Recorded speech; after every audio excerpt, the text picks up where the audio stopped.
New comments by Bundy in a front-page story in the New York Times will undoubtedly leave some of his supporters with buyer's remorse if they have even half of a pea in their brain. Bundy, of course, is the rancher who refused to pay the government more than $1 million in grazing fees for using federal lands.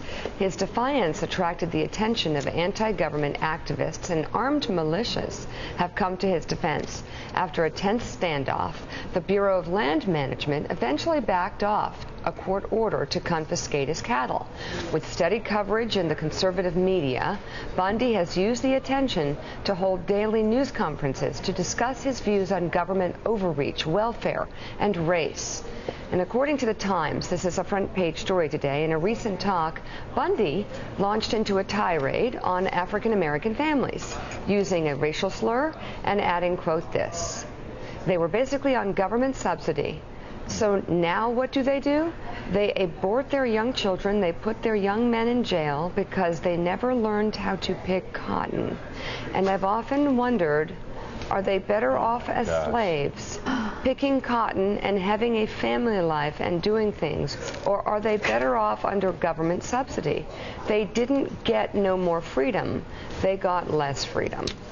This is more like... I have a few more. Would you like me to read them? Do we give the guy the time? Do we? But there are defenders of this person. This guy is more like the that are very well Branch Davidians than he is. Right. So what do you do? Whack job. But Michael Crowley, the bigger problem is here, and I understand I risk actually, despite the blatant racism here, being hammered for being the only conservative, self-described conservative on set, talking about this. But I'm going to talk about it. This has happened before. It happened when conservatives raced blindly to put their arms around George Zimmerman, a man who they didn't realize who gets in all these troubles because of they basically pick their friends based on who their, quote, friends' enemies are. And here in this case, you have a lot of people in conservative media that have so-called, and I put that in quotation marks, that have raced to this guy's defense. And they must be feeling very exposed this morning. Well, they deserve what they get. I mean, it was so obvious that this guy was unhinged and not somebody who should be elevated and celebrated. I mean, he's obviously a nut, and those quotes are despicable. They really, I feel like we're also jaded now. You hear kind of some variation of everything these days, but still, that really turned my stomach. But guys like this, and it's the same thing with Ted Nugent, are doing a favor to the left and doing a favor to the Democrats, to the extent that there are interesting, intellectually credible strains of conservative thought about limits of government authority. People like this get associated with them, completely discredit them, and make them look ridiculous. Joe, you remember the mid-1990s. Those House Republicans suffered dearly from the way Bill Clinton and the Democrats were able to link Gingrich and some of your colleagues to the militia nuts out west and characters like the Branch Davidians, and it was devastating. And I'm not saying that mainstream Washington conservatives have anything really to do with this guy. I'm saying that to the extent that conservative media and some conservative activists have elevated him, it was a huge mistake, and they are going to deserve what they're getting. Given that, Joe, because he's gotten so much sympathy and defense from really high-profile people, if they don't dial that back today and completely reject this man and everything he stands for, what does that say about them? Well, it'll be up to their audience to decide that. I've got to say, though, Michael brings up a great point. There are a lot of extraordinarily credible, conservative, small government, libertarian voices to go to. You can read the works of Hayek. You can go back and reread William F. Buckley. You can look at Rand Paul. You've got a presidential campaign if you want to follow with Rand Paul. There's no need to go blindly in to championing the cause of somebody like this, who we didn't certainly know he was a racist, but we did know one thing, Willie. We know that this guy, and Eric Erickson, a couple weeks ago, I loved it and I retweeted it.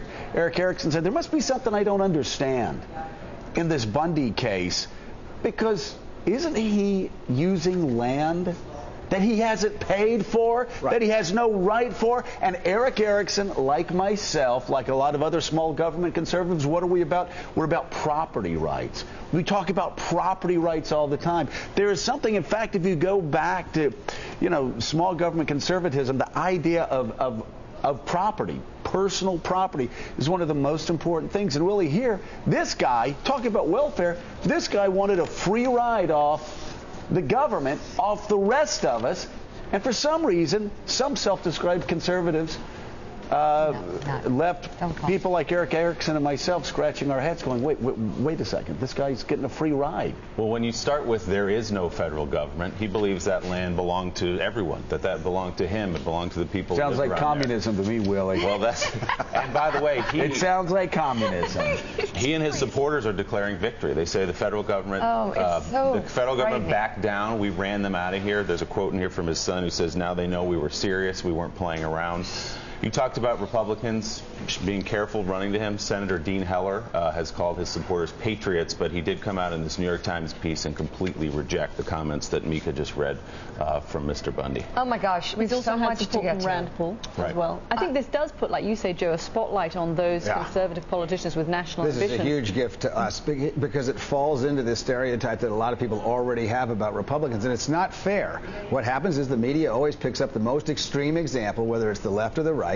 This is an extreme example, and the right wing fell right into the trap that was set by Bundy. Wait, you say the right wing. Some people. There were a lot of us. No, the far right. There are a lot of us. And Jazz Shaw came on.